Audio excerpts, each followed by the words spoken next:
கர்த்தருடைய பரிசுத்த நாமத்திற்கு மகிமை உண்டாவதாக. சத்தியத்தின் நேர நிகழ்ச்சியின் மூலம் உங்களை சந்திப்பதில் மிகவும் சந்தோஷப்படுகிறேன். கர்த்தர் உங்களை, உங்களுடைய குடும்பங்களை ஆசீர்வதிப்பாராக. செய்திக்கு ஆதாரமாக சங்கீதங்களின் புத்தகம் 60ஆம் அதிகாரம் 11வது வசனத்தை நாம் எடுத்துக்கொள்ளலாம். இக்கட்டில் உதவி செய்யும் மனிதனுடைய உதவி விருதா என்று சொல்லப்பட்டிருக்கிறது. இக்கட்டில் உதவி செய்யும் மனிதனுடைய உதவி விருதா. சங்கீதம் 108:12 கூட இந்த வார்த்தை சொல்லப்பட்டிருக்கிறது. நம்முடைய வாழ்க்கையில அநேக பிரச்சனைகள், இக்கட்டுகள் கடந்து வருகிறது. இக்கட்டான நேரத்துல நமக்கு உதவி செய்வதற்கு நம்மை சார்ந்தவர்கள், நாம் எதிர்பார்க்கிறவர்கள், நம்முடைய சொந்தக்காரர்கள் நமக்கு உதவி செய்ய மனதில்லாதவர்களாய் காணப்படலாம். என்னுடைய வாழ்க்கையிலும் கூட நான் அதை உணர்ந்திருக்கிறேன். நமக்கு உதவி தேவைப்படும் போது உதவி செய்வதற்கு ஆட்கள் இருக்காது. இந்த வார்த்தையை கேட்கிற உங்களுடைய வாழ்க்கையிலும் கூட அநேக பிரச்சனைகள், போராட்டங்கள், இக்கட்டுகள் கடந்து வந்திருக்கலாம். இப்பொழுதும் அந்த அனுபவத்துல நீங்கள் இருக்கலாம். மனிதர்கள் நம்மை மறந்தாலும், கைவிட்டாலும், உதவி செய்யாவிட்டாலும், உதவி செய்கிற கர்த்தர் ஒருவர் நம்மோடு இருக்கிறார். அவர் இக்கட்டிலே நமக்கு உதவி செய்கிறவர். இதற்கு ஆதாரமாக வேதத்திலிருந்து சில சம்பவங்களை இந்த இரவு வேளையில நான் உங்களுக்கு சொல்ல விரும்புகிறேன்.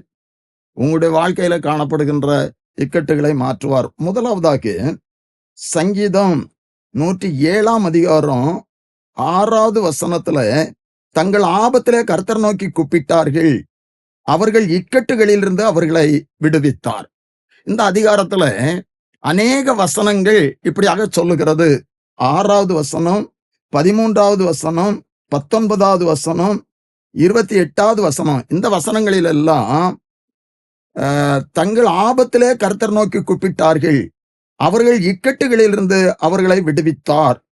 28வது வசனம் இப்படியா சொல்லுகிறது, அப்பொழுது தங்கள் ஆபத்திலே அவர்கள் கர்த்தர் நோக்கி கூப்பிட்டார்கள், அவர்கள் இக்கட்டுகளுக்கு அவர்களை நீங்களாக்கி விடுவிக்கிறார் என்று சொல்லி. அன்பான தேவனுடைய பிள்ளைகளே, இங்க இஸ்ரவேல் ஜனங்களை குறித்து சொல்லப்பட்டு இருக்கிறது. இஸ்ரவேல் ஜனங்களுடைய வாழ்க்கையில பெரிதான இக்கட்டுகள் கடந்து வந்தது. தெரிந்து கொள்ளப்பட்ட ஜனம்தான், கர்த்தரால் மீட்கப்பட்ட ஜனங்கள் தான்.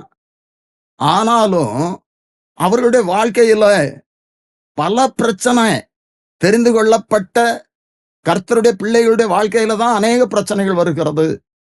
ஆனால் இந்த இரவில கர்த்தருடைய நாமத்துல நான் உங்களுக்கு சொல்லுகிறேன், இக்கட்டிலே உதவி செய்யும் மனிதனுடைய உதவி விருதா.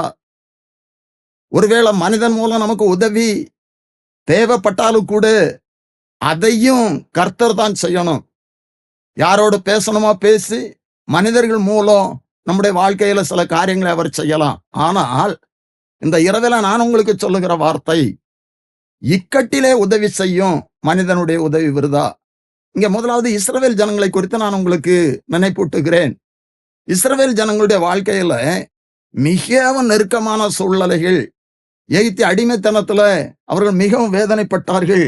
யாத்ராகமம் 1ஆம் அதிகாரத்துல நாம் பார்ப்போம் என்று சொன்னால் 13வது வசனம் இப்படியா சொல்லுகிறது, எகிப்தியர் இஸ்ரவேல் புத்திரரை கொடுமையாய் வேலை வாங்கினார்கள். அதற்கு முன்பாக நாம் பார்க்கிறோம், இஸ்ரவேலை அறியாத ஒரு புதிய ராஜன் வந்தான். வந்த பொழுது நம்மை விட இஸ்ரவேல் ஜனங்கள் பெருகிவிட கூடாது, ஒரு யுத்தம் வரும்போது நமக்கு எதிராக அவர்கள் செயல்படக்கூடாது என்று சொல்லி அவர்களை அழிக்க நினைத்தான். அதனால அவர்கள் கொடுமையா நடத்தப்பட்டார்கள். 14வது வசனம் இப்படியா சொல்லுகிறது, சாந்து செங்கலுமாகிய இவைகளையும் செய்யும் வேலையினாலும், வயலில் செய்யும் சகலவித வேலையினாலும் அவர்களுக்கு அவர்கள் ஜீவனையும் கசப்பாக்கினார்கள்.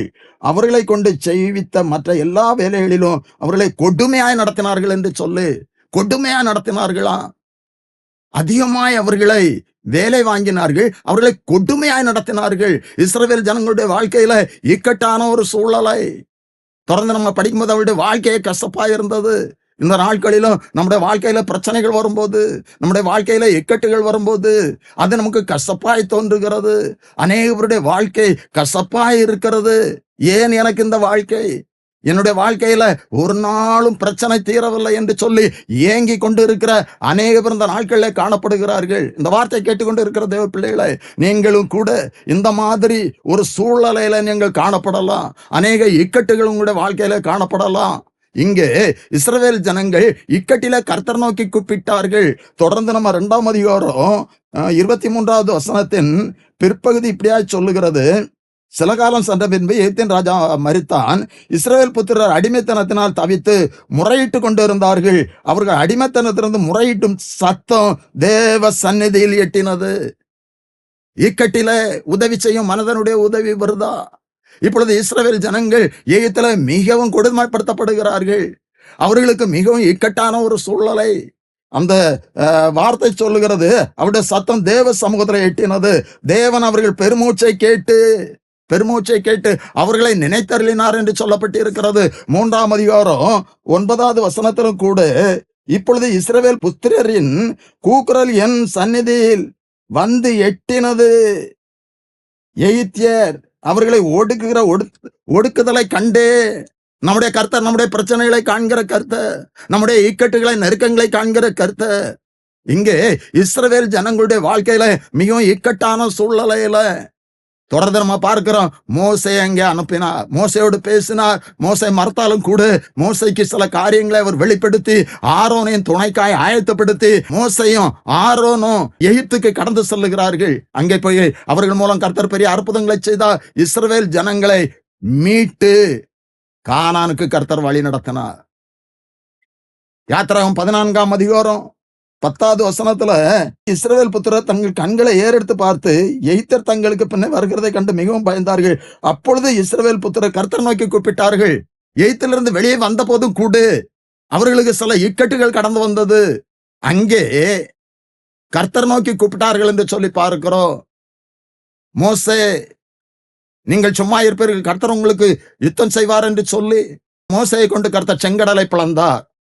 நம்முடைய கர்த்தர் அதிசயமான கர்த்தர், இக்கட்டில நமக்கு உதவி செய்கிற கர்த்தர்.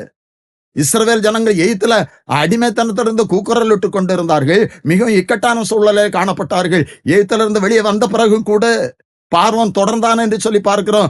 முன்பாக செங்கடல், பின்பாக பார்வோன் சேனை. இக்கட்டான சூழலை கர்த்தர் நோக்கி கூப்பிட்டார்கள். கர்த்தர் அங்க அற்புதம் செய்தார், செங்கடலை பிளந்தா. அன்பான தேவனுடைய பிள்ளைகளே, கர்த்தருடைய நாமத்துல நான் உங்களுக்கு சொல்லுகிறேன், நம்முடைய வாழ்க்கையில இப்படிப்பட்டதான இக்கட்டான சூழ்நிலையில் காணப்படலாம். முன்பாக பிரச்சனை, பின்பாக பிரச்சனை. சில பேர் சொல்லுவதை நான் கேட்டு இருக்கிறேன், எனக்கு என்ன செய்வது என்று தெரியவில்லை, நான் எங்க போனாலும் என்னுடைய வாழ்க்கையில பிரச்சனையா இருக்கிறது என்று சொல்லி. ஆனால் எப்படிப்பட்டதான இக்கட்டுகளிலும் கர்த்தர் நம்மை விடுவிக்கிற வல்லமுள்ள தேவனாயிருக்கிறார். இங்க இஸ்ரவேல் ஜனங்களை அந்த இக்கட்டிலிருந்து அவர் விடுவித்தார். அவர்கள் 430 வருஷம் அங்கே வேதனைப்பட்டாலும் கூட 12ஆம் அதிகாரம் 40வது வசனம் இப்படியா சொல்லுகிறது, இஸ்ரவேல் புத்திரர் எகிப்து குடியிருந்த காலம் 430 வருஷம் முடிந்த அன்றைய தினமே கர்த்தருடைய சேனைகள் எல்லாம் எகிப்து தேசத்திலிருந்து புறப்பட்டது. கர்த்தர் சில காலங்களை அவர்களுக்கு அனுமதித்தாலும் கூட கொடுத்த நாளில அந்த இக்கட்டிலிருந்து இஸ்ரவேல் ஜனங்களை விடுவித்தார். நம்முடைய வாழ்க்கையிலும் அப்படித்தான். வருடங்களாக நம்முடைய வாழ்க்கையில பிரச்சனைகள் தொடரலாம், இக்கட்டுகள் காணப்படலாம். அந்த இக்கட்டுகளில் இருந்து விடுவித்து நம்முடைய வாழ்க்கையில கர்த்தர் நிச்சயமாய் பெரிய காரியங்களை செய்வார். இரண்டாவதாக 1 சாமுவேல் 30ஆம் அதிகாரம் 6வது வசனத்தை உங்களுக்கு நினைவுபடுத்துகிறேன். தாவீது மிகவும் நெருக்கப்பட்டான். சகல ஜனங்களும் தங்கள் குமாரத்திகளின் நிமித்தம் மன கிளேசத்தினாலே அவனை கல்லறிய வேண்டும் என்று சொல்லிக் கொண்டார்கள். தாவீது தன் தேவனாகிய கர்த்தருக்குள்ளே தன்னை திடப்படுத்திக் கொண்டான். இக்கட்டில உதவி செய்யும் மனிதருடைய உதவி விருதா. இங்கே என்ன சூழ்நிலை என்று சொன்னால், சவுலுக்கு பயந்து தாவீது பெலிஸ்தேர் ராஜாவையே ஆகீஷ் இடத்துல சென்றான். அங்கே ஆகீஷ் ராஜா தாவீதை ஏற்றுக்கொண்டான். அவனுடைய பிரபுகள் அவனை ஏற்றுக்கொள்ளவில்லை. நமக்கு ஒரு யுத்தம் வரும்போது இந்த தாவீது நமக்கு எதிராய் செயல்படக்கூடாது என்று சொல்லி அவனை துரத்தி விடும் என்று சொன்னார்கள்.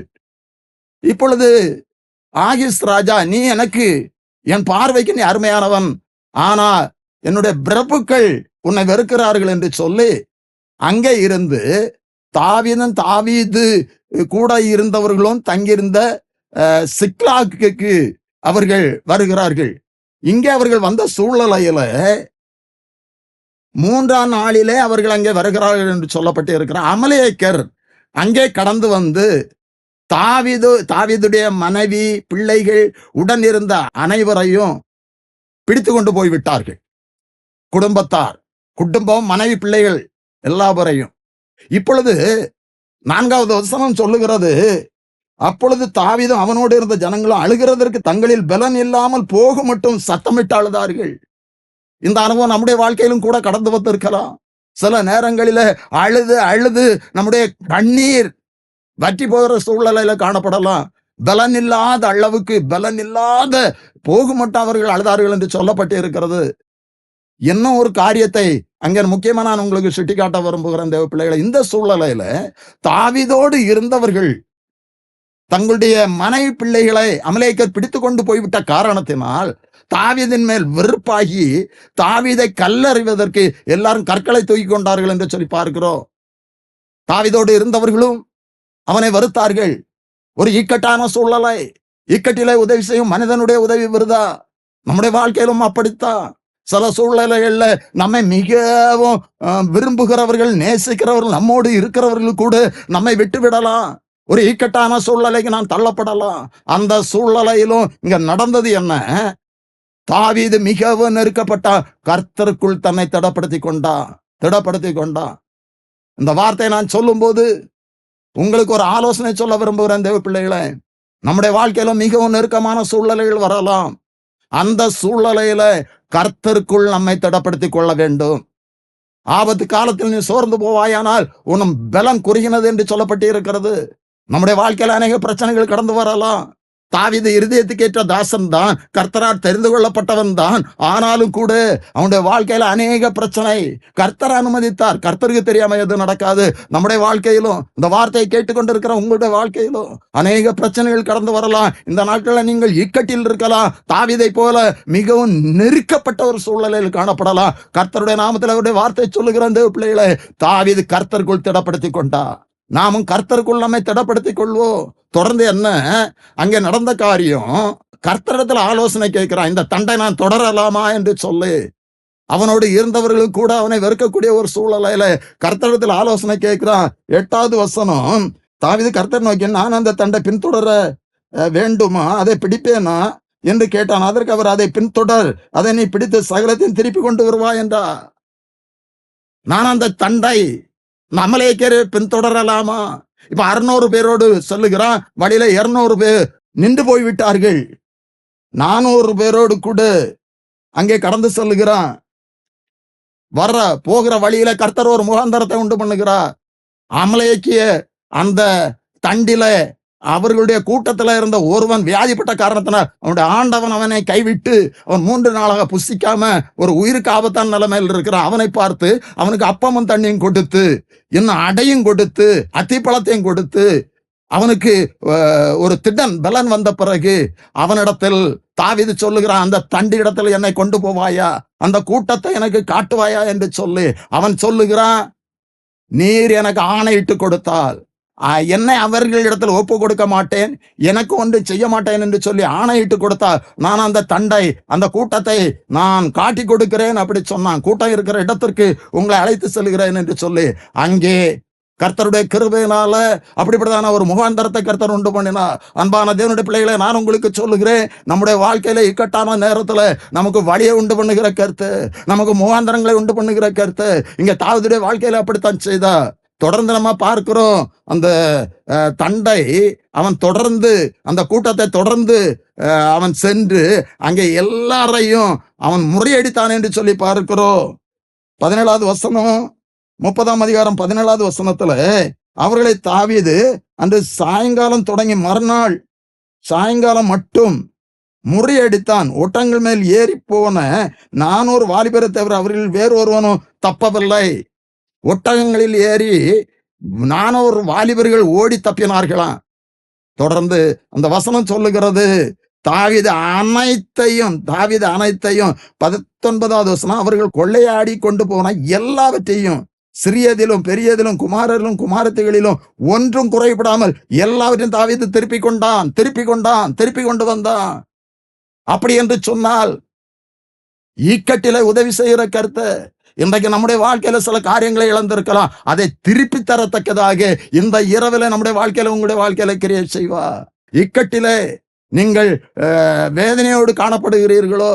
அநேக பிரச்சனை தாவீதுடைய வாழ்க்கையில கடந்து வந்தது. ஆனாலும் இது ஒரு இக்கட்டான ஒரு சூழ்நிலை. அதனாலதான் வசனம் சொல்லுகிறது, தாவீது மிகவும் நெருக்கப்பட்டான். இந்த இரவில் அந்த வார்த்தையை கேட்கிற சகோதரி சகோதரா, நீங்கள் மிகவும் நெருக்கப்பட்ட ஒரு சூழ்நிலையில இருக்கலாம், இக்கட்டான சூழ்நிலையில இருக்கலாம். கர்த்தருடைய வார்த்தை சொல்லுகிறது, இக்கட்டிலே உதவி செய்யும் மனிதனுடைய உதவி விருதா. இக்கட்டிலே உதவி செய்கிற கர்த்தர். நெருக்கத்துல நான் கர்த்தரை நோக்கி கூப்பிட்டேன், அவர் என்னை கேட்டார்லே, விசாலத்திலே வைத்தார் என்று சொல்லப்பட்டு இருக்கிறது. நெருக்கத்துல கர்த்தர் நோக்கி கூப்பிடும் போது அவர் நம்மை விடுவிக்கிற கர்த்தர், இக்கட்டிலே உதவி செய்கிற கர்த்தர். இரண்டாவதாக தாவீதுடைய வாழ்க்கையில வந்த இக்கட்டில தாவீதை அவர் விடுவித்தார், இக்கட்டிலே உதவி செய்தார். இழந்து போன அனைத்தையும் தாவீது மீட்டு கொண்டு வந்தான். நம்முடைய வாழ்க்கையில அநேக காரியங்களை இழந்திருக்கலாம். அந்த இழந்து போனதை நிச்சயமாய் தர வல்லவர், இக்கட்டிலே உதவி செய்கிறவர். இந்த இரவில நீங்கள் இழந்து போன நன்மைகளை, இழந்து போன ஆசீர்வாதங்களை அவர் நிச்சயமாய் உங்களுக்கு தருவார். மூன்றாவதாக 2 ராஜாக்கள் 3ஆம் அதிகாரத்தில் ஒரு காரியம் சொல்லப்பட்டு இருக்கிறது. யூதாவை யோசபாத் ஆண்டு கொண்டிருக்கிறார், இஸ்ரவேல் தேசத்தை யோராம் ஆண்டு கொண்டிருக்கிறார். இந்த சூழ்நிலையில ஆகார் ராஜா இருக்கும் வரை மோவாபியர் ராஜா ஆகாப் ராஜாவுக்கு கப்பம் கட்டி கொண்டு இருந்தார். அவர் மரித்த போது இஸ்ரவேல் ராஜாவுக்கு ஆகாப் ராஜாவுடைய மகன் யோராம் ஆண்டு கொண்டிருந்த சூழ்நிலையில அதற்கு எதிராய் அவர் யுத்தம் பண்ண ஆயத்தமானார். இப்பொழுது இந்த இஸ்ரவேல் ராஜா யோராம் யோசபாத்திடத்தில் ஒரு காரியத்தை சொல்லுகிறார். அக்காலத்தில் யோராம் என்னும் ராஜா சமாரியாவிலிருந்து புறப்பட்டு இஸ்ரவேலை எல்லாம் லக்கம் பார்த்து போய் மோவாபின் ராஜா எனக்கு விரோதமாய் கலகம் பண்ணினா, மோவாபியர் மேல் யுத்தம் பண்ண என்னோடு கூட வருகிறீரா என்று யூதாவின் ராஜாவை யோசபாத்தை கேட்டு அனுப்பினதற்கு அவன், நான் வருகிறேன், என்னுடைய ஜனம் தான் உம்முடைய ஜனம், என்னுடைய குதிரை உம்முடைய குதிரை என்று சொல்லி அவர்கள் யுத்தத்திற்கு கடந்து செல்கிறார்கள். எந்த வழியாய் போகலாம் என்று யோசித்த பொழுது யோதாம் வனாந்தர வழியாய் போவோம் என்று சொல்லி அங்கே கடந்து செல்கிறார்கள். யோதாமின் ராஜாவும் அவர்களோடு கூட செல்லுகிறார். 3 ராஜாக்களும் இப்பொழுது மோவாபுக்கு எதிராக கடந்து செல்லுகிறார்கள். இவர்கள் கடந்து சென்ற சூழ்நிலையில ஒரு 7 நாள் இவர்களுக்கு தண்ணீர் இல்லாத ஒரு சூழ்நிலை ஏற்பட்டது. 10வது வசனம் இப்படியா சொல்லுகிறது, அப்பொழுது இஸ்ரவேல் ராஜா, ஐயோ, இந்த 3 ராஜாக்களையும் கர்த்தர் மோவாபியரின் கையில் ஒப்பு கொடுக்க வரவழைத்தாரே என்றான். ஏனென்று சொன்னால் அதற்கு முந்தின வசனத்தில் சொல்லப்பட்டு இருக்கிறது, 7 நாள் சுற்றி திறந்த பொழுது அவர்களுக்கு பின் செல்லுகிற இராணுவத்திற்கும் மிருகங்களுக்கும் தண்ணீர் இல்லாம இருந்தது. இப்பொழுது இந்த இஸ்ரவேல் ராஜா சொல்லுகிறான், நாம் இந்த வனாந்தரத்துல அழிக்கப்பட்டு போவோம், நமக்கு ஒரு பெரிதான இக்கட்டான சூழ்நிலை என்று சொல்லு. இப்பொழுது இஸ்ரவேல் ராஜா நினைத்த அந்த காரியத்துல, அந்த சூழ்நிலையில யோசபாத் ராஜா, யூதா ராஜாவாய யோசபாத் ராஜா சொல்லுகிறான், தீர்க்கதரிசிகள் இடத்துல விசாரிப்பதற்கு இங்க தீர்க்கதரிசி யார் இருக்கிறார் என்று சொல்லி. அப்பொழுது ஒரு ஊழியக்காரன் ஒருவன் இங்கே எலிசா இருக்கிறான் என்று சொல்லி அங்கே கடந்து சென்ற பொழுது அந்த எலிசா இஸ்ரவேல் ராஜாவை பார்த்து சொல்லுகிறான், நீர் ஏன் என் இடத்துல வந்தீர், உம்முடைய தகப்பனுடைய தீர்க்கதரிசி போ அப்படி என்று சொல்லி. அங்க நடந்த காரியம் என்ன, இப்போ யோசபாத்தினுடைய முகத்தை பார்க்காவிட்டால் நான் ஒன்று செய்ய மாட்டேன் என்று சொல்லி ஒரு சுரமண்டல வாத்தியக்காரனை என்னிடத்தில் கொண்டு வாருங்கள் என்று சொல்லி வாசித்த போது கர்த்தருடைய கரம் அவன் மேல் இறங்கிற்று. அப்பொழுது அவன் சொல்லுகிறது 16வது வசனத்துல, அவன் கர்த்தர் உரைக்கிறது என்னவென்றால், இந்த பள்ளத்தாக்கிலே எங்கும் வாய்க்கால்களை வெட்டுங்கள், நீங்கள் காற்றையும் காண மாட்டீர்கள், மழையும் காண மாட்டீர்கள், வாய்க்கால்கள் நிரப்பப்படும். இந்த செய்திக்கு ஆதாரமாக நான் சொல்லுகிறேன் தேவ பிள்ளைகளை, இந்த 3 ராஜாக்களுடைய வாழ்க்கையில மிகவும் இக்கட்டான ஒரு சூழ்நிலை, அவர்களும் சேனைகளும் அழிந்து போகத்தக்கதான ஒரு சூழ்நிலை, 7 நாட்கள் தண்ணீர் இல்லாத ஒரு சூழ்நிலை. அப்படிப்பட்டதான ஒரு சூழ்நிலையில இங்கே கர்த்தர் யோசபாத்துடைய முகத்தை பார்த்து அற்புதத்தை செய்கிறார். நீங்கள் காற்றையும் காண மாட்டீர்கள், மழையும் காண மாட்டீர்கள், இந்த வனாந்தரத்துல வாய்க்கால்களை வெட்டுங்கள் என்று உங்களோடு சொல்லுகிறார். நமக்கு சாதகமான எந்த சூழ்நிலை இல்லாவிட்டாலோ, இனி என்னால் வாழ முடியாது, இனி இந்த பிரச்சனை என்னுடைய வாழ்க்கையில தீராது என்று சொல்லுகிற சூழ்நிலையில கர்த்தர் அன்று சொன்னதை இன்று சொல்லுகிறார். காற்றையும் காண மாட்டீர்கள், மழையையும் காண மாட்டீர்கள், வாய்க்கால்கள் நிரப்பப்படும். அன்பான தேவனுடைய பிள்ளைகளே, உங்களுடைய வாழ்க்கையில எந்த ஒரு நம்பிக்கையான சூழ்நிலை இல்லாவிட்டாலும், இந்த பிரச்சனை தீர்வதற்கு எனக்கு எந்த ஒரு வழியும் இல்லை, வனாந்தரத்தை 7 நாள் தண்ணி இல்லை, எப்படி தண்ணீர் வரும்? அப்படிப்பட்டதான சூழ்நிலையில அங்க தீர்க்கதரிசி மூலம் கர்த்தர் சொல்லுகிறது, நீங்கள் காற்றையும் காண மாட்டீர்கள், மழையும் காண மாட்டீர்கள், வாய்க்கால்கள் நிரப்பப்படும். கர்த்தர் அப்படிப்பட்டதான அற்புதத்தை செய்கிறவர். இக்கட்டிலே உதவி செய்யும் மனிதனுடைய உதவி விருதா. இங்க எந்த ஒரு மனிதனும் உதவி செய்ய முடியாது, எந்த ஒரு மனிதனும் தண்ணீரை உண்டு பண்ண முடியாது. கர்த்தர் அற்புதம் செய்தார். அங்கே அவர்களுக்கு தண்ணீரை ஆயத்தப்படுத்தினார், வாய்க்கால்கள் நிரப்பப்பட்டது. ஆனால் ஒரு காரியம் கூட, அவர்களுக்கு எதிராய் மோவாபியர்கள் காலையில எழுந்து பார்த்த பொழுது அவர்களுக்கு அது ரத்தமாய் தெரிந்தது. அதனால் யுத்தத்திற்கு போக வேண்டாம், கொள்ளைக்கு போவோம் என்று சொல்லி அவர்கள் கொள்ளைக்கு முற்பட்ட பொழுது, ஆயத்தப்பட்ட பொழுது இவர்கள் எல்லாம் அவர்களை அழித்து போட்டார்கள். அப்படி என்று சொல்லி நாம் அங்கே பார்க்கிறோம். அப்படி என்று சொன்னால் இக்கட்டிலே உதவி செய்கிற கர்த்தர் ராஜாவா இருந்தாலும் அவருடைய வாழ்க்கையில அவர்களாலும் அவர்களை சார்ந்த 3 ராஜாக்கள் ஒன்றும் செய்ய முடியாத சூழ்நிலை. ஆனால் அந்த இக்கட்டில கர்த்தர் அவர்களுக்கு உதவி செய்தார். 4வதாக 2 ராஜாக்கள் 4ஆம் அதிகாரத்தில் ஒரு காரியத்தை பார்க்கிறோம். நன்றாய் கவனிங்க. தீர்க்கதரிசிகளுடைய புத்திரரில் ஒருவனுக்கு மனைவியா இருந்த ஒரு ஸ்திரீ எலிசாவை பார்த்து, கடன் கொடுத்தவன் என் பிள்ளைகளை அடிமையாக்கி கொள்ள வந்திருக்கிறான் அப்படி என்று சொல்லுகிறார். கடன் கொடுத்தவன் என் பிள்ளைகளை அடிமையாக்கி கொள்ள வந்திருக்கிறான். இது ஒரு இக்கட்டான ஒரு சூழ்நிலை, மிகவும் வேதனையான ஒரு சூழ்நிலை. நீதிமொழிகள் 22ஆம் அதிகாரம் 7வது வசனம் சொல்லுகிறது, கடன் வாங்கினவன் கடன் கொடுத்தவனுக்கு அடிமை. இங்க இந்த வசனத்தின் பிற்பகுதி சொல்லுகிறது, இப்பொழுது என் 2 குமாரரையும் தனக்கு அடிமையாக்கி கொள்ள வந்தான் என்றான். கடன் கொடுத்தவன் 2 பிள்ளைகளை அடிமையாக்கி கொள்ள வந்திருக்கிறான். ஒரு இக்கட்டான ஒரு சூழ்நிலை, ஒரு நெருக்கமான ஒரு சூழ்நிலை. கணவன் இல்லாத ஒரு சூழல், 2 பிள்ளைகளை அடிமையாக்கி கொள்ள வந்திருக்கிறான். இக்கட்டிலே உதவி செய்யும் மனிதனுடைய ஒரு உதவி விருதா. எந்த மனிதனும் இந்த சூழ்நிலையில் அவளுக்கு உதவி செய்ய முடியாது. ஆனால் அவள் அந்த காரியத்தை எலிசா தீர்க்கதரிசனத்துல சொல்லுகிறார், என் மகன் என் பிள்ளைகளை அடிமையாக்கி கொள்ள வந்திருக்கிறான், நான் என்ன செய்ய? எலிசா கேட்க, உன்னிடத்தில் என்ன இருக்கிற? ஒரு குடம் எண்ணெய் மட்டும் இருக்கிறது. இன்று அநேக பேர் கடன் பிரச்சனையினால மிகவும் தவித்துக் கொண்டிருக்கிறார்கள், கஷ்டப்பட்டு கொண்டிருக்கிறார்கள். இந்த வார்த்தையை கேட்டுக்கொண்டிருக்கிற நீங்களும் கூட கடனால மிகவும் நீங்க நெருக்கப்படலாம், மிகவும் நீங்க ஒரு இக்கட்டான சூழ்நிலையில இருக்கலாம். அதை நினைத்து ஒவ்வொரு நாளும் நீங்கள் வேதனைப்பட்டு கொண்டு இருக்கலாம். அநேக ஒரு பத்திரிகை செய்தியில பார்க்கிறோம், அநேக பேர் தற்கொலை பண்ணுகிறார்கள் கடனால. இந்த இரவில் நான் உங்களுக்கு சொல்லுகிறேன், கடன் பிரச்சனையை தீர்க்க அன்று அந்த ஸ்திரீடைய வாழ்க்கையில எலிசா மூலம் கிரியை செய்த கர்த்தர் இன்று இந்த இரவில உங்களுடைய வாழ்க்கையில கிரியை செய்வார். ஆனால் ஒன்றை நான் உங்களுக்கு நினைவுபடுத்துகிறேன், தேவையில்லாம கடன் வாங்கக்கூடாது. நான் எப்பொழுதும் சொல்லுகிறது தான், சபையிலும் சொல்லுகிறது தான். இன்றைக்கு கடன் வாங்குவதற்கு அதிகமான வாய்ப்புகள் இருக்கிறது. 20-30 வருஷத்திற்கு முன்பாக எல்லாம் கடன் வாங்கணும்னு சொன்னா ரொம்ப கஷ்டம், அத்தியாவசியத்துக்கு கூட கடன் வாங்க முடியாத ஒரு சூழ்நிலை. ஆனால் இப்பொழுது கடன் வாங்குவதற்கு நிறைய வாய்ப்பு இருக்குது. அந்த வாய்ப்பு இருக்கிறதுனால நீங்க அதிகமாக கடன் வாங்காதுங்க. அப்படி கடன் வாங்கி இன்றைக்கு அநேக குடும்பத்துல சமாதானம் இல்லை, கணவன் மனைக்குள்ள சமாதானம் இல்லை, அதிகமான பிரச்சனைகள், அதிகமான தற்கொலைகள். இந்த இரவுல நான் உங்களுக்கு சொல்லுகிறேன், நீங்கள் கடன் வாங்குவதில் கவனமா இருக்கணும். ஒருவேளை நீங்க கடந்த நாட்களில கடன்களை வாங்கி கஷ்டப்பட்டு கொண்டு இருந்தா இந்த இரவில இந்த இக்கட்டிலிருந்து கர்த்தர் உங்களை விடுவிப்பார். இங்க எலிசா பக்கத்து வீட்டுல எல்லாம் போய் வெறும் பாத்திரத்தை வாங்கி கொண்டு நீயும் உன் பிள்ளைகளும் வீட்டிற்கு போய் கதவை பூட்டி கொண்டு அந்த வெறும் பாத்திரத்துல இந்த ஒரு குடம் எண்ணெயும் ஊற்றி என்று சொல்லுகிறார். இதிலும் கூட ஒரு சத்தியத்தை நான் உங்களுக்கு சொல்லுகிறேன், அயல் வீட்டுக்காரிகள் இடத்தெல்லாம் வெறும் பாத்திரத்தை கேட்டு வாங்க சொன்னா, அப்படி என்று சொன்னா அருகில் இருக்கிற வீட்டுல போய் பாத்திரங்களை வாங்க வேண்டும் என்று சொன்னா இந்த ஸ்திரீ இந்த சகோதரி பக்கத்துல எல்லாம் ஒரு சமாதானத்தோடு இருக்கணும். இன்றைக்கு அநேக பேர் கிறிஸ்தவர்களானாலும் கூட பக்கத்துல சமாதானம் இல்லை, அருகில் இருக்கிற வீட்டுல பேசுறது இல்லை.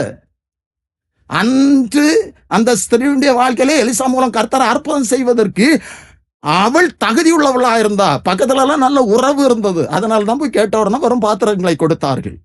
அதை வீட்டுக்குள் போய் அறைக்கதவை பூட்டிக் கொண்டு எண்ணெயை வெறும் பாத்திரங்களில் எல்லாம் ஊற்றினாங்க. ஊற்ற ஊற்ற நிரம்புகிறது. வெறுமையான பாத்திரத்தை நிரப்புகிற கர்த்தர் நம்முடைய கர்த்தர். இக்கட்டிலே உதவி செய்யும் மனிதனுடைய உதவி விருதா. எந்த ஒரு மனிதனும் உதவி செய்ய முடியாத ஒரு சூழ்நிலை. இங்க எலிசா மூலம் கர்த்தர் அந்த ஸ்திரியுடைய வாழ்க்கையில அற்புதம் செய்தா. குடங்கள் நிரப்பிட்டு இன்னொரு பாத்திரத்தை கொண்டு வா என்று சொன்ன பொழுது அது எண்ணெய் நின்று போய்விட்டது என்று சொல்லி பார்க்கிறோம். இப்பொழுது அந்த ஸ்திரீ ஒரு காரியத்தை செய்கிறா. இந்த காரியத்தை எலிசாவிடத்துல சொல்லுகிறார். இன்றைக்கு அநேக கர்த்தருடைய நன்மையை அவர்கள் பெற்ற பின்பு மறந்து விடுகிறார்கள். ஜெபிக்க சொன்னவர்களையும் அவர்களுக்காக ஜெபித்தவர்களையும் மறந்து விடுகிறார்கள், கர்த்தரையும் மறந்து விடுகிறார்கள். 7வது வசனம், அவள் போய் தேவனுடைய மனுஷனுக்கு அதை அறிவித்தாள். அப்பொழுது அவன், நீ போய் அந்த எண்ணெய் விற்று உன் கடனை தீர்த்து மீந்ததை கொண்டு நீ உன் பிள்ளைகளும் ஜீவனம் பண்ணுங்கள் என்றான். ஜீவனம் பண்ணுங்கள் என்றான். அதுல கூட ஒரு ஆச்சரியமான காரியம், இனி அந்த ஸ்திரீக்கு கடன் வந்து விடக்கூடாது என்று சொல்லி கடனை தீர்ப்பதற்கு மட்டுமல்ல, ஜீவனம் பண்ணுவதற்கும் அங்கே கர்த்தர் அற்புதம் செய்தா. அந்த அளவுக்கு எண்ணெய் அங்கே கட்டளையிட்டா. அன்பான தேவனுடைய பிள்ளைகளை, நான் உங்களுக்கு சொல்லுகிறேன், நம்முடைய கர்த்தர் நம்முடைய தேவைகளை சந்திக்கிறது மட்டுமல்ல, ஜீவனம் பண்ணுவதற்கு கர்த்தர் உங்களுக்கு உதவி செய்ய 4 காரியங்களை நான் உங்களுக்கு சொன்னேன். இக்கட்டிலே உதவி செய்யும் மனிதனுடைய உதவி விருதா. இக்கட்டான நேரத்துல மனிதனுடைய உதவிகள் நமக்கு கிடையாமற் போகலாம். ஆனால் கர்த்தர் நமக்கு உதவி செய்கிறவர். இஸ்ரவேல் ஜனங்கள் எகிப்தில இக்கட்டான சூழலில் இருந்தார்கள். மோசே அனுப்பி அந்த இக்கட்டிலிருந்து கர்த்தர் அவர்களை மீட்டார். 2வதாக நான் உங்களுக்கு சொன்னேன், தாவீது மிகவும் நெருக்கப்பட்டான். இக்கட்டான சூழ்நிலை. தாவீதுடைய வாழ்க்கையில அநேக பிரச்சனைகள் கடந்து வந்தாலும் இப்படிப்பட்டதான ஒரு சூழ்நிலை, இவ்வளவு மிகவும் நெருக்கமான ஒரு சூழ்நிலை, நம்முடைய வாழ்க்கையில் அநேக பிரச்சனைகளை தாண்டி வந்திருப்போம். ஆனா மிகவும் நெருக்கமான சூழ்நிலை காணப்படலாம். அந்த இக்கட்டிலிருந்தும் தாவீதை கர்த்தர் விடுவித்தார். தாவீது எல்லாவற்றையும், மனைவி, பிள்ளைகள், பொருட்கள் எல்லாவற்றையும் மீட்டு கொண்டு வந்தான் என்று சொல்லி பார்க்கிறோம். அப்படியே 3 ராஜாக்கள் வனாந்தரத்துல 7 நாள் தண்ணீர் இல்லாத ஒரு சூழ்நிலை, இக்கட்டான சூழ்நிலை, எந்த மனிதனும் உதவி செய்ய முடியாது. வனாந்தரத்துல தண்ணி கர்த்தரால் மட்டுமே உண்டு பண்ண முடியும். அங்கே என் தீர்க்கதரிசி மூலம் கர்த்தர், வாய்க்கால்களை வெட்டுங்கள், காற்றையும் காண மாட்டீர்கள், மழையும் காண மாட்டீர்கள், வாய்க்கால்கள் நிரப்பப்படும் என்று சொல்லி அவர்களுடைய இக்கட்டான சூழ்நிலை இருந்து விடுவித்தா. 3 ராஜாக்களால் ஒன்றும் செய்ய முடியாத சூழ்நிலையில நம்முடைய ராஜாதி ராஜா அங்க அற்புதம் செய்தா.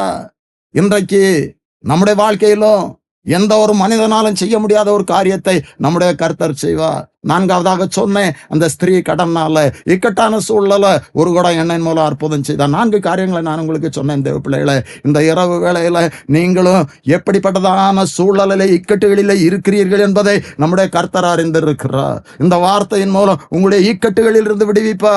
இக்கட்டில உதவி செய்யும் மனிதனுடைய உதவி விருதா. கர்த்தர் நேற்றும் இன்று என்று மாறாதவர், அவர் நம்மோடு இருக்கிறார். இக்கட்டுகளில் இருந்து அவர் விடுதலை தருவார். எப்படிப்பட்டதான இக்கட்டா இருந்தாலும் நம்முடைய வாழ்க்கையில் அவர் கிரியை செய்ய வல்லவராக இருக்கிறார். இந்த இரவுல இந்த வார்த்தை கேட்ட உங்களுடைய வாழ்க்கையில், உங்களுடைய குடும்பத்துல நீங்கள் இருக்கிற இக்கட்டிலிருந்து விடுதலை கொடுத்து உங்களை ஆசீர்வதிப்பா. ஜெபம் பண்ணும்.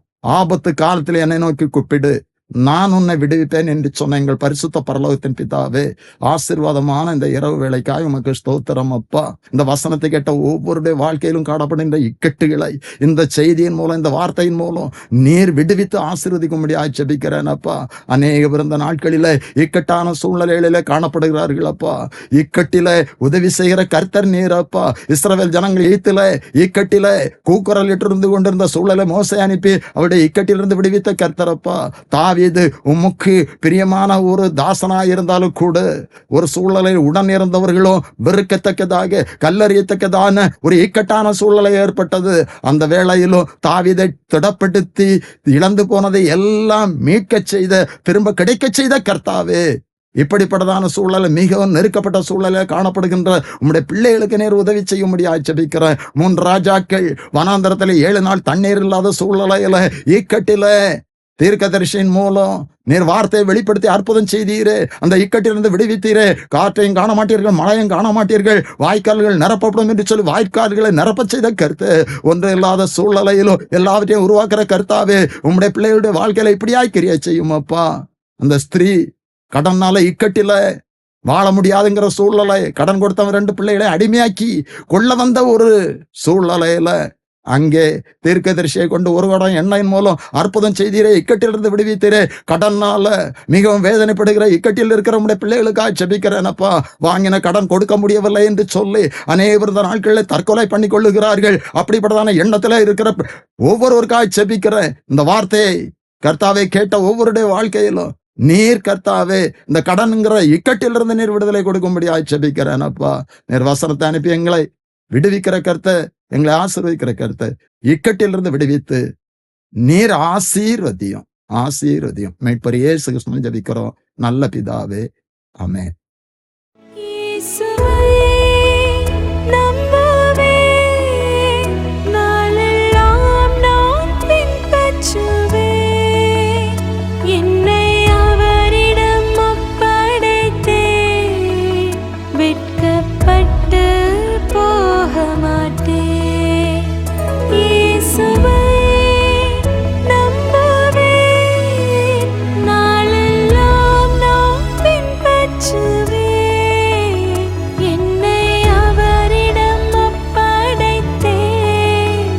வெட்கப்ப